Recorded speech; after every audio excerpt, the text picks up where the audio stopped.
Welcome back to my channel. This is Sissy Love Ann and this is my diary. And welcome back to Sissy Love Ann Kusina. It's been a while na naman, Sissy Loves. Hindi ako nakapag-upload ng mga luto-luto ko. So kasi na-busy kasi ako, no? Kasi yung anak ko mag-uni na siya or college. Dito kasi ang tawag sa college is uni. Kaya sobrang busy kung dami namin nasikaso. By the way, mga Sissy Loves, for today's vlog, magbe-bake ako ng Das cheeseburger cake. Ayan. So, ito yung mga ingredients, mga Sissy Loves, na ipapakita ko sa inyo. Sobrang easy lang to. Tsaka, ang ingredients natin is only 1, 2, 3, 4. 4 ingredients lang, mga Sissy Loves. Makakagawa kayo ng masarap na cheesecake. Diyan lang kayo, mga Sissy Loves. Okay? Tapusin nyo itong vlog. So, mga Sissy Love, meron ako ditong cream cheese. Ayan. So, gagamit ako ng 3 cream cheese na 250 grams. Tapos, meron tayong 4 eggs. Dapat 5 eggs ito. Pero dahil extra large yung eggs ko, kaya ginawa ko na lang 4. Meron tayong thick cream. Any cream. Pwedeng thick cream, heavy cream, sour cream. It's up to you. Kailangan 1 cup. And then, meron din tayong white sugar, okay? And meron tayong pang-bake, mga Sissy Loves. Nandito yung pang-bake ko. So, nilagyan ko ito ng yung pang-pizza kasi baka ma-aksidente, mahawakan ko to. Na wala na, palpak na yung bake ko. Kaya nilagay ko itong pang-pizza. Tapos, meron tayong non-stick na pang-bake. Ayan. So, first, mga Sissy Loves, kailangan natin ng malaking bowl. Kailangan natin ng pang-mixer. Wala akong pang-mixer yung malaki. Kasi hindi talaga ako nagbe-bake, kaya ganito lang ang binili ko. Pero dahil gusto ko na mag-bake para sa vlog ko, bibili na ako noon. So, uunahin natin yung mga cream cheese, mga Sissy Loves. So, ilalagay lahat natin ng cream cheese dito. Yan, nakikita niyo mga Sissy Loves, yan. So, ilalagay ko lahat ng cream cheese dyan. 1. Hanap kayo mga Sissy Loves, yung talagang masarap na cream cheese. Para mas malasa siya, okay?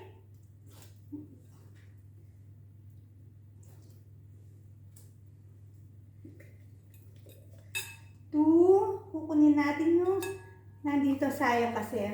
Kailangan ubusin natin, sayang. Ito rin isa, meron. Dali, kukunin ko muna, sayang. Mahal ang cream cheese. Ang bawat isa ng cream cheese na dito is $4. Kaya hindi pwede magsayang. So, ayan. Ayan na siya. Ang sarap niya. Ang sarap niya papakin. Kasi inaano ko tayo, pinampapalaman ko sa bread. So, ayan na siya mga Sissy Loves. Tapos, kukuha muna ako ng isang dito dahil meron naman kasi ito . So, tanggalin na natin to. I-mixer na natin siya mga Sissy Loves. Okay? Pag i-mixer na natin siya mga Sissy Loves, ihalo na natin kaagad yung sugar. So, ilagay mo dyan. 1 cup of sugar, white sugar, ayan. Tapos, i-mix na natin, dahan-dahan lang. Una muna sa first speed muna.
Yun talagang na-mix na talaga siya lahat. So, ita-transfer na natin siya dito sa baking ano natin. Ayan. So, kailangan kunin natin lahat. Okay? Huwag kayong magtitira. Sayang. Ayan.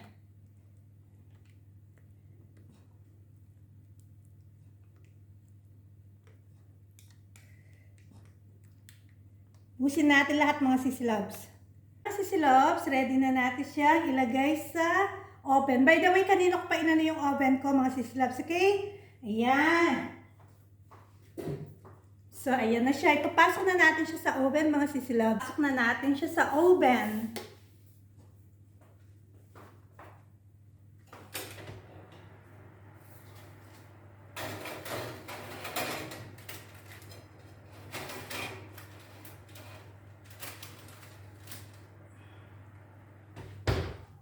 So, by the way, mga sisilabs, nakalimutan ko sabihin sa inyo sa start, kailangan lahat ng ingredients nyo is room temperature. So, syempre lahat yan nasa fridge. Yung egg, yung cheese, yung heavy cream or sour cream, thick cream, whatever. Ilabas nyo na siya 1 hour or 2 hours before kayo mag-start mag-bake, okay? Pag hindi kasi maganda pag malamig siya. So, magiging hindi siya magandang texture kapag minimix nyo siya. So, eto na mga sisilabs, the moment of truth. Kung magaling na ba ako mag-bake, ano? So, titignan natin siya mga sisilabs, okay? Ayan. So, eto na siya mga sisilabs. Taran! Ayan.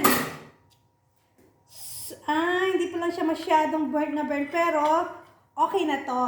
So, ayan na siya. So, ayan na yung cheesecake natin, mga sisilabs. So, tingnan natin kung maganda siya sa loob. Kung luto ba siya talaga. Pinalamig ko muna kasi siya, mga sisilabs eh. Kaya, titingnan natin siya. Kung gusto niya man yung talagang burnt, nasa sa inyo naman yun eh. Pero ako kasi ayoko siya. So, kukuha tayo ng lalagyan. Saglit lang. So, titignan natin siya kung masarap kung naluto. Ay, perfect mga sisilabs. Ayan siya, oh. O, di ba hanggang loob, luto talaga siya. That's it for today's vlog, mga sisilab. Please don't forget to subscribe and hit the notification bell para updated kayo sa susunod natin pagluluto. Anyway, mga sisilab, thank you. Have a lovely day. I love you all. Sana nag-enjoy kayo sa vlog kong ito. May natutunan kayo. I love you all.